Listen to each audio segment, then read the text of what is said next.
Welcome back. Nigeria's economic diversification appetite is reforming various sectors, one of which is the agriculture ecosystem, where the new index-based agriculture insurance has been adopted. The Inspectorate Director of the State Insurance Agency, Mr. Barrianka Thompson, at the meeting explains key features and benefits of the scheme, which clearly differs from the regular indemnity insurance. IBA is index-based agri insurance, please. So I will be using IBA. Now, it is relatively new, but it is innovative. Now, it pays out benefits on the basis of predetermined index. And so it's either the rainfall level, which is weather, or the crop yield level. Wherever it is, you get some payment. Now, the purpose is to compensate farmers in the event of a loss resulting from shared risk. And so that is why I said it is not for individual farmers to come and insure your farm. Because the data that is coming, that is going to be used, is a data that have even zero even to your farm. And so they know your farm area, they know the next person's farm area, but it's going to take all the people around there together. And so surely they will have to be in groups or in a form of farmers' cooperatives. I know they can cooperate very well when it comes to something that will give them some compensation and enable them access credit facility. Now, what is the importance of IBA? It is innovative, and it supports rural financial markets. Now, because there is now a near guaranteed compensation at the end of the farming period.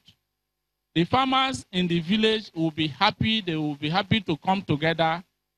They will be happy to now expand and ensure that all the cropping area they wanted to farm on, they are able to obtain enough seed and then farm in all of those areas.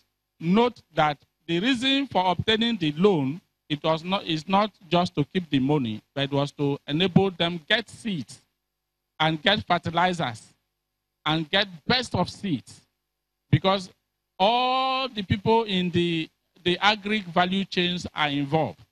And of course, at the end of the harvest period, there are what we call off-takers. They are ready to buy away from them. The prices are already known with certainty at all of those prices and all of those times. And because these were part of the basis of the working when the loan was granted, when the scheme was conceived, when an area was conceived to be covered, and when the farmers in that area was brought into the basket to come to access a facility.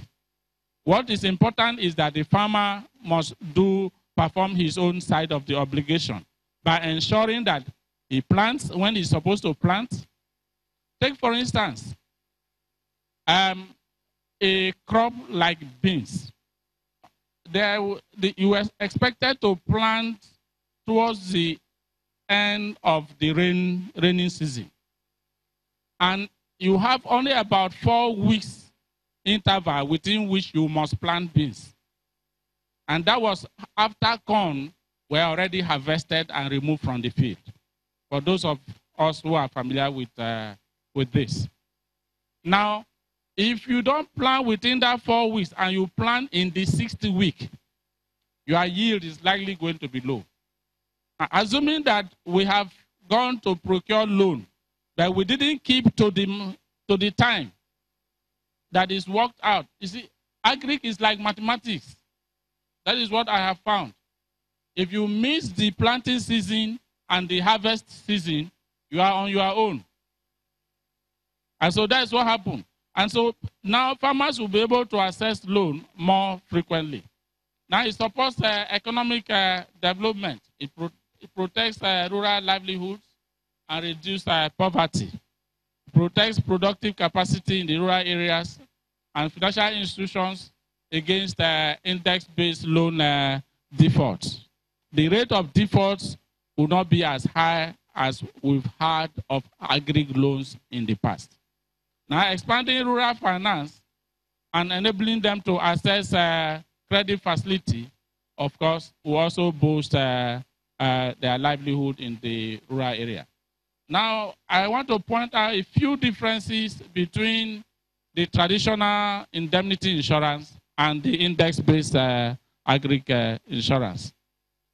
Of course, because of the way the traditional one has gone so far, little trust exists on that between farmers and insurance companies. And of course, very few people will do it, and that is why they go purely for indemnity insurance. Now, the index-based one is transparent, and parameters are easy to understand by all stakeholders, because everything is worked out, calculated, even before you go into the project. And there is visitation to various sites. Monitoring groups are on until the harvest period. Now, it is the traditional method was expensive in terms of loss adjustment. There was high moral hazards, but now it is cheap loss adjustment, no moral hazard, and fast payout. Once the insured events or characteristics are triggered, the compensation comes in. So, oil prices are stable today, supported by healthy economic growth and expectations that a weaker dollar could spur fuel demand. But crude prices remain well below recent highs due to signs of lingering oversupply. U.S. crude futures were at $59.17 a barrel in early trade today, while Brent crude futures were at $62.77 per barrel. Meanwhile, the American Petroleum Institute said on Tuesday that U.S. crude inventories rose by 3.9 million barrels last week to 422.4 million, largely due to soaring U.S. crude production, which has jumped by over 20% since mid-2016 to over 10 million barrels per day, and surpassing output of top exporter Saudi Arabia and coming within the reach of Russia, the world's biggest producer. And gold prices are high for a third straight session today, reaching a one-week high of $1,332 an ounce. This comes as investors await the U.S. inflation data for clues on the pace of future U.S. interest rate increases. U.S. gold futures rose 0.4% to $1,335 per ounce. The dollar was down against the basket of currencies at 89.72, having shed 0.6% overnight. And that's our program today. Thank you for watching IMBC at Adebayo.